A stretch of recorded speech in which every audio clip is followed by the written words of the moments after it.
Mahal! Ano? I have something for you! Yan. Happy Valentine's! Ayan ang gusto ko! Hindi na!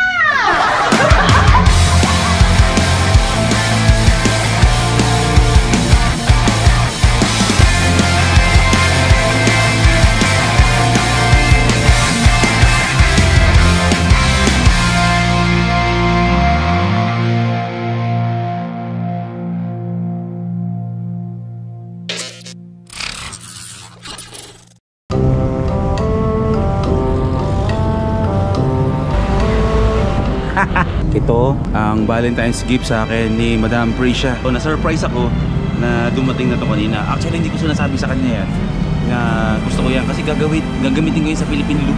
Ngayon, nag-iisip ako kung anong magandang regalo ko naman sa kanya ngayong Valentine's Day. Si Prisha, hindi yan fan ng bulaklak eh. Ayaw niya ng bulaklak. Mas gugustuhin pa niyang ibili mo siya ng ice cream o ibili mo siya ng pagkain kaysa bilan mo siya ng bulaklak. Ngayon, dahil kinakainisan niya yung bulaklak o hindi masyadong ma-appreciate yun, bibili tayo ng bulaklak. Bibili tayo ng isang bulaklak, rose lang na isa, tsaka isang bouquet. Ngayon, i-prank natin siya. Yung isang bouquet na yon na ibibigay ko sa kanya, ay pupunuin natin yun ng maraming pera. Nag-1,000 maraming pera.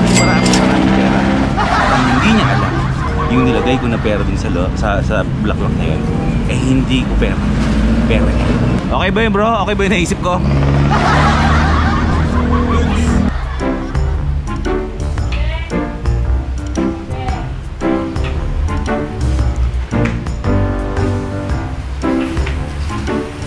Hindi ko alam. Dapat hindi niya ako malta pag kinuha ko yung bag niya.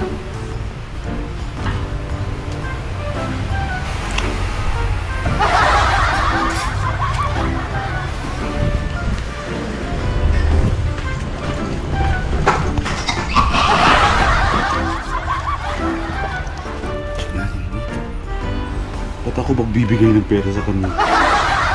Siyempre matutuwa yun. Kasi si Prisha, pagdating sa pera, mautak yun. Lahat-lahat ng pumapasok sa amin, pinapasok niya sa negosyo. Binibili niya ng mga paninda, binibili niya ng mga ibang produkto para papandagdag dito sa shop. Kaya hindi niya alam, naakala niya galing sa akin. Sabi, galing ka pala.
Budget natin. Oh, ayos kuya. 500 pesos. 500 lang, hindi naman na-appreciate yung bulaklak eh. Parang mahal ah. Doon lang tayo sa mura. Kung magkano yung ganyan? 350 sir. 500, tatlo, tsaka isa niyan. 500.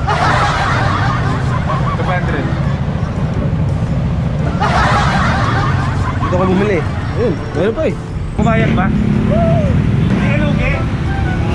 Okay lang. Valentine's naman eh. Valentine's naman. Araw ng pagbibigay.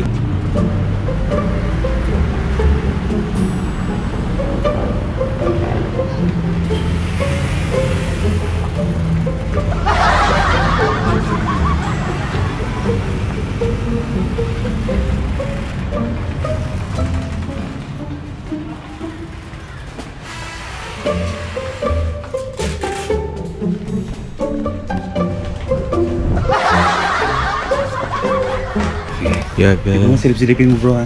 Diba nag-uugas ang plato mo? Ano? Dito natin yun. Ano, tagtagan pa natin bro, parang kulang pa yan. Talaga? Puno ba yan? So ito na yung regalo natin na bulaklak para kay Prisha. Pero ito muna yung ibibigay natin.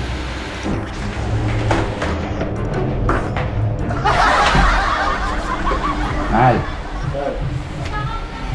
Happy Valentine's! Happy Valentine's! Bulaklak. Valentine's eh. Bulaklak pa. Ayan. Bumili ka na talaga nito? Oo. Saan ito?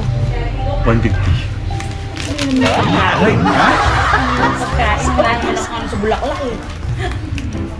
Eh, ito naman yung pag-aalala lang sa Valentine's. Kahit hindi mo... Pero sana nga, pagkain na lang. Ang taba mo na. Para ko magkain. O sige, pero tanggapin mo na, tanggapin mo na. Eh, kasi Valentine's ngayon eh. Kaya, diba? Happy Valentine's. Pagkain na lang talaga. Order ka na! Ako nang sasagot sa ano? Ako nang order ka na sa Foodpanda. Ako sasagot. Wey! May pera? Sige ah. Sige ah. Nagkamali ba ako, bro? Sabi ko sa'yo, ayun. Let's go. Siguro kahit hindi mo girlfriend, no? O asawa, no? Pag niregaluhan mo ang ganito, magkakasyokota ka, no? Dapat ginagawa nila sa dig, eh.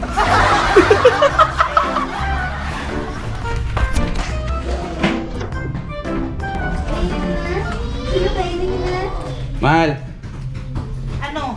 I have something for you. Ayan.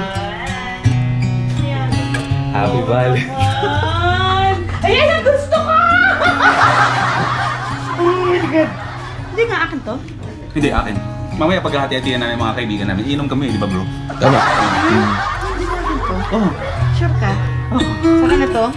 Oo, lahat yan. Saan mo kinuha to? Hindi, ano yun eh, hindi. Deserve mo yan kasi masipag ka. Tsaka tinutulungan mo ako sa karir ko. Thank you. Talagang ano yan eh. At dapat wala na rin bulaklak. Puro pera na. Ganun din talaga yun. Siyempre, Valentine's Day. Ano kaya to? Bilangin mo na lang. No? Thank Di- you! Thank you! Ito yung gusto ko!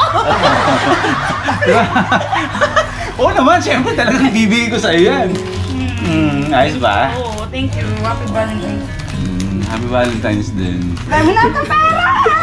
Saan mo to? Saan to galing? Ha? Saan to galing? Ano yan? Talent pick ko. Kanino? Ano sponsor? Bago. Bago?